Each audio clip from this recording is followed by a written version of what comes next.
The morning after her house went quiet, in a way no night ever should, she stood on my porch, wrapped in a sweater that still smelled like someone else's life, eyes hollow, not from tears, but from the terrifying absence of them. And when I opened the door, neither of us spoke, because grief had already said everything.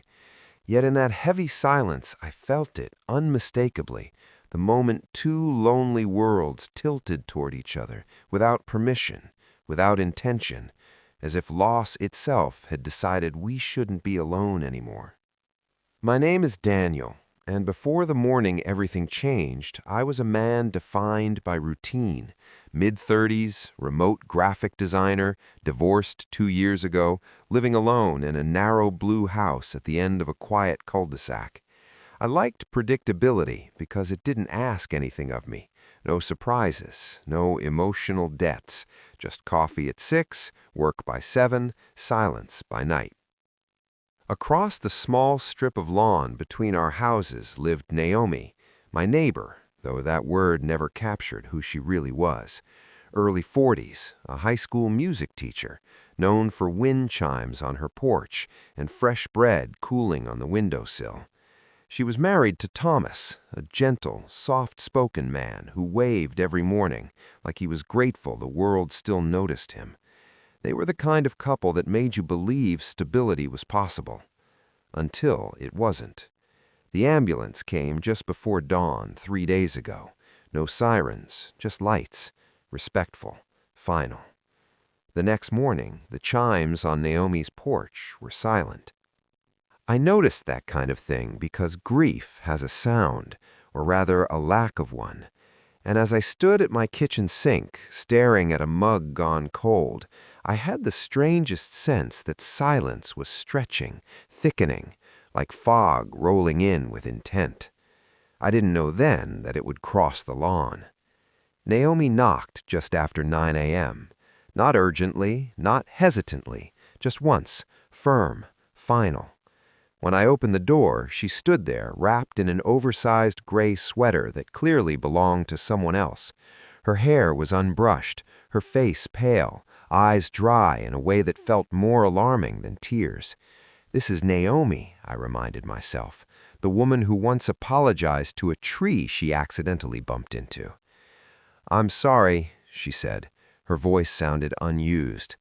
"I didn't know where else to go." I stepped aside without thinking. Inside, she didn't sit right away. She stood in the middle of my living room, looking around like she'd entered a foreign country without a map. I offered coffee. She nodded, but didn't drink it. "The house," she said finally. "It's too quiet. I can hear everything I've lost."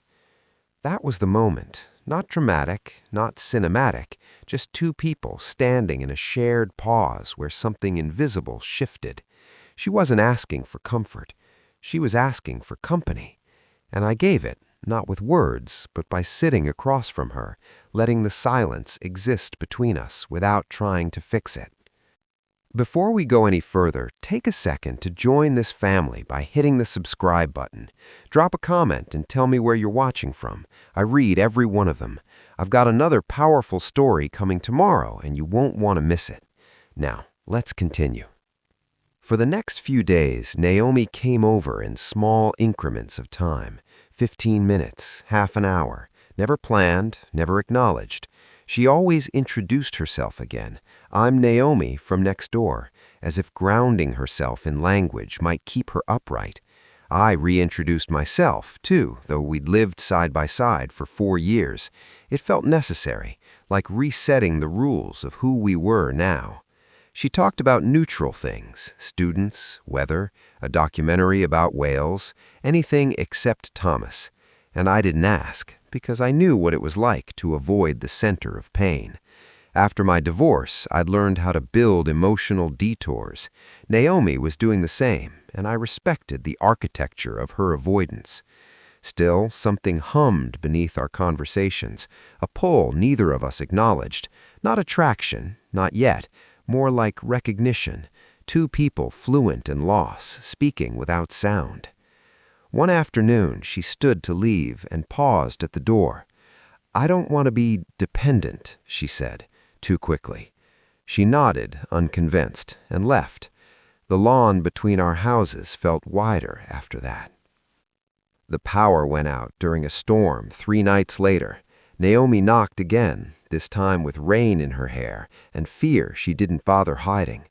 "I can't be there alone tonight," she said. "Not her house. There." I grabbed candles, blankets.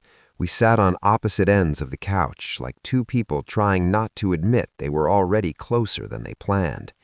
Thunder rattled the windows.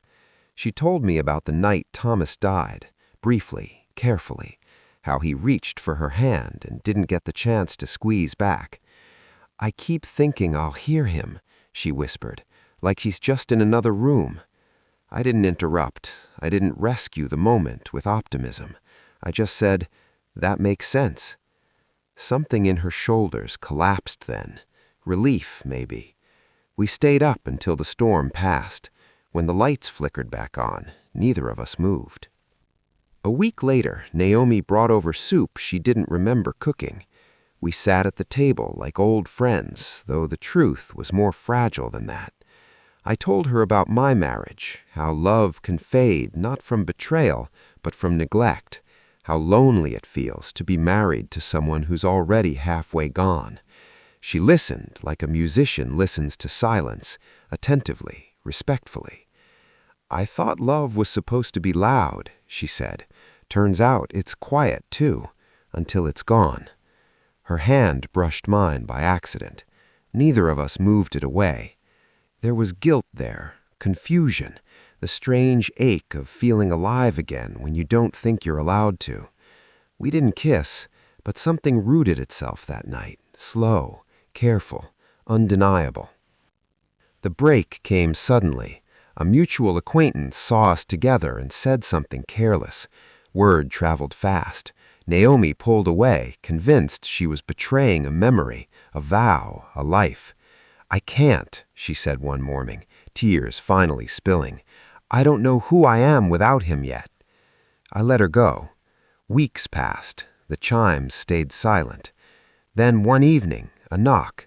Naomi stood there stronger, calmer, still grieving, but standing. "I loved him," she said, "and I still do, but I'm still here too." This time, when she stepped inside, she reached for my hand on purpose. Love didn't replace what was lost. It arrived beside it, quiet, patient, earned. And for the first time in a long while, the silence between us wasn't heavy at all. It was full. If stories like this stay with you long after they end, then this channel was made for you. Subscribe and stay with us. And before you go, tell me, do you believe love always finds its way back?